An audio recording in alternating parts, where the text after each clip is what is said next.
Hi hello friends, എല്ലാ കൂട്ടുകാർക്കും നമ്മുടെ അഡ്വക്കേറ്റ് അഞ്ജലി സീരിയലിൽ ഇനി വരാൻ പോകുന്ന ആഴ്ചയിലെ മുഴുവൻ കഥാ റിവ്യൂയിലേക്ക് തന്നെ സ്വാഗതം കേട്ടോ. ചാനൽ ആദ്യമായിട്ടാണ് കാണുന്നുണ്ടെങ്കിൽ ഒന്ന് സബ്സ്ക്രൈബ് ചെയ്ത് ലൈക്ക് ചെയ്ത് സപ്പോർട്ട് ചെയ്യാൻ വേണ്ടി മറക്കല്ലേ. അങ്ങനെ നമ്മുടെ അഞ്ജലി ആണെങ്കിൽ ആകെ വിഷമത്തിലിരിക്കുന്ന സമയത്താണ് ആദ്യ രാത്രിക്ക് വേണ്ടിയിട്ടുള്ള സാരിയും ആഭരണങ്ങളൊക്കെ രമ്യ കൊണ്ടുവന്ന് കൊടുക്കുന്നത്.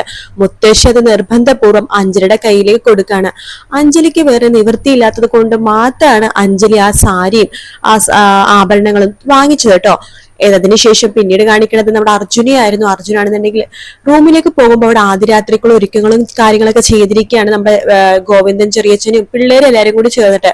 അതിനുശേഷം ഗോവിന്ദൻ കുട്ടി പറയുന്നുണ്ട്, മോനെ അർജുനെ നോക്ക്, വേറെ വല്ല പെൺകുട്ടിയാണ് ഈ സമയത്തെങ്കിൽ നിന്നെ അടിച്ച് പുറത്താക്കി അവള് വീട്ടിൽ നിന്ന് പടി ഇറങ്ങി പോയാനെ. പക്ഷെ അഞ്ജലി ആയതുകൊണ്ട് അങ്ങനെയൊന്നും സംഭവിച്ചില്ല. അവൾക്ക് കാര്യങ്ങൾ മനസ്സിലാക്കാനുള്ള ഒരു കഴിവുണ്ട്, പ്രാപ്തിയുണ്ട്.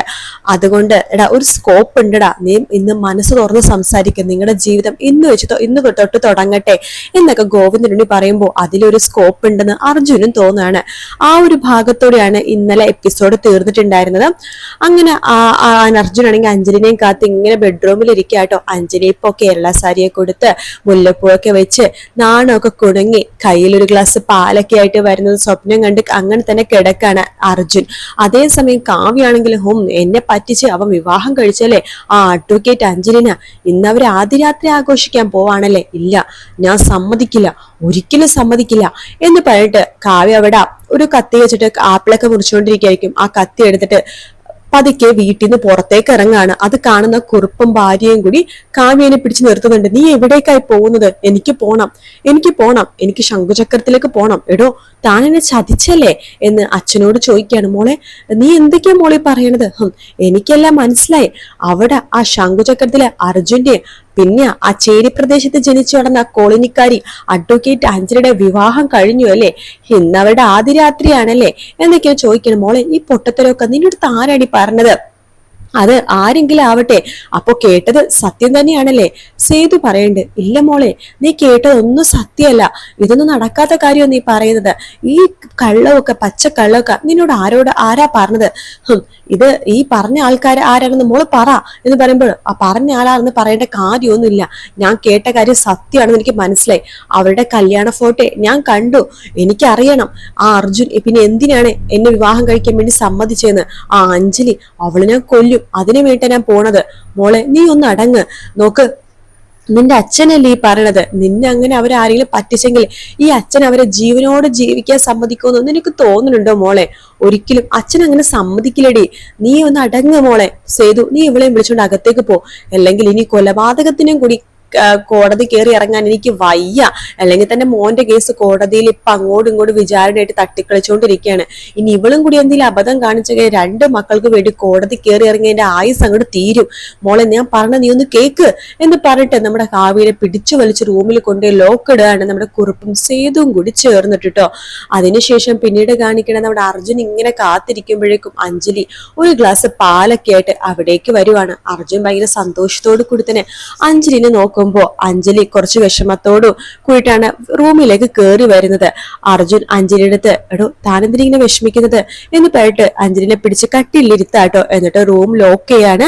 അഞ്ജലി പറയുന്നുണ്ട്, അർജുൻ എന്തിനാ എന്നെ ഇങ്ങനെ പറ്റിച്ചത്, എന്നെ എന്തിനാ ഇങ്ങനെ വിഡ്ഢിയാക്കിയത് എന്ന് അഞ്ജലി ചോദിക്കുമ്പോഴേക്കും അർജുൻ പറയുന്നുണ്ട്, എടോ തനിക്ക് തോന്നുന്നുണ്ടോടോ ഞാൻ തന്നെ അങ്ങനെ പറ്റിച്ചതാണ്, തന്നെ ചതിച്ചതാണെന്നൊക്കെ ഞാൻ തന്നോട് കാര്യങ്ങളൊക്കെ തുറന്ന് പറഞ്ഞില്ലേടോ. തന്റെ സ്നേഹം നഷ്ടപ്പെടാതിരിക്കാൻ വേണ്ടിയിട്ടാടോ ഞാൻ പലതും തന്നിൽ നിന്ന് മറച്ചു വെച്ചത്, അല്ലാതെ തന്നെ ചതിക്കാൻ വേണ്ടിയിട്ടല്ല അഞ്ജലി. താൻ ഇനിയെങ്കിലും അത് വിശ്വസിക്കേ. നോക്ക്, ഞാൻ രാഘവനുടെ മകനാണെന്ന് പറഞ്ഞു കഴിഞ്ഞാൽ താൻ എന്നെ സ്നേഹിക്കുമായിരുന്നോ? ഒരിക്കലുമില്ല. എടോ താൻ എന്നെ സ്നേഹിച്ചില്ലെങ്കിൽ എനിക്കത് സഹിക്കാൻ പോലും പറ്റില്ല. അത് മാത്രല്ല, തൻ്റെ അച്ഛനും അമ്മയ്ക്കും എല്ലാവർക്കും രാഘവനുണ്ണിയുടെ തീർത്ത പകയാണ്. അങ്ങനെയുള്ള ഞാൻ ഒരിക്കലും രാഘവനുണ്ണിയുടെ മകനാണെന്ന് പറഞ്ഞാൽ നിങ്ങൾ ആരും ആക്സെപ്റ്റ് ചെയ്യില്ല. ഞാൻ എന്തൊക്കെ ചെയ്തെന്ന് പറഞ്ഞാലും താൻ എന്നോട് മിണ്ടത്ത് പോലും ഇല്ലായിരുന്നു, കൂട്ടുകൂടില്ല. താൻ ശത്രുവിന്റെ മകനെ ശത്രുവായിട്ട് തന്നെയല്ലേ കാണുള്ളായിരുന്നു. അതുകൊണ്ടിട്ടാണ് ഞാൻ കള്ളം പറഞ്ഞത്. അതുകൊണ്ടാണ് എന്റെ പേര് പോലും ഞാൻ കള്ളം പറയേണ്ടി വന്നത്. ആ ഒരു കള്ളത്തിന് പുറത്താ വീണ്ടും വീണ്ടും എനിക്ക് കള്ളം പറയേണ്ടി വന്നത്, അല്ലാതെ വേറൊന്നുമല്ലടോ. തനിക്ക് ഞാൻ വാക്ക് തരാണ്, ഇനി ഒരിക്കലും അഞ്ജലി ഞാൻ തന്നോട് കള്ളം പറയില്ല എന്ന് പറയുമ്പോഴേക്കും അഞ്ജലിക്ക് സന്തോഷാവാണ്. അങ്ങനെ അഞ്ജലി അർജുന്റെ കയ്യിൽ ഇങ്ങനെ പിടിച്ച്, എനിക്ക് വേറെ ആരുമില്ല അർജുൻ, എന്നെ കൈവിടല്ലേ എന്ന് പറയാണ്. അർജുൻ പറയുന്നുണ്ട്, എടോ അഞ്ജലി തനിക്ക് ഞാനുണ്ടോ, നോക്ക് ജീവിതകാലം മുഴുവൻ തന്റെ കൂടെ ഈ ഞാനുണ്ടാകും, ഒരിക്കലും ഞാൻ തന്നെ കൈവിടില്ലടോ, ഇങ്ങനെ ചേർത്ത് പിടിക്കും എന്ന് പറഞ്ഞിട്ട് അഞ്ജലീനെ നെഞ്ചോട് ചേർത്ത് പിടിക്കുകയാണ് നമ്മുടെ അർജുൻ കേട്ടോ. അതിനുശേഷം പെട്ടെന്ന് അതൊക്കെ ആലോചിക്കുകയാണ്. ആദ്യം നമ്മുടെ പ്രൊമോയില് കാണിച്ചില്ലേ അഞ്ജലി അർജുനും കൂടി കെട്ടിപ്പിടിച്ചിരിക്കുന്ന പോലെ, അത് വെറും സ്വപ്നം മാത്രം കേട്ടോ. ശരിക്കും അഞ്ജലി നടന്നു വരുന്നേ ഉള്ളൂ അവിടെ. അഞ്ജലി വളരെ ദേഷ്യത്തിലാണ് വരുന്നത് കേട്ടോ. വാതില് കുറ്റിയിട്ട് പറയുന്നുണ്ട്, ഇവിടെ ഇത്രയൊക്കെ പ്രശ്നം ഉണ്ടായിട്ടും അർജുന്റെ വീട്ടുകാർക്ക് ആദ്യരാത്രി ആഘോഷിക്കുന്ന തിരക്കല്ലേ, കണ്ടില്ലേ റൂമൊക്കെ അലങ്കരിച്ചിരിക്കുന്നത്. എടോ താനെന്തിനെ എന്റെ വീട്ടുകാരിങ്ങനെ എപ്പോഴും കുറ്റം പറഞ്ഞുകൊണ്ടിരിക്കണത്?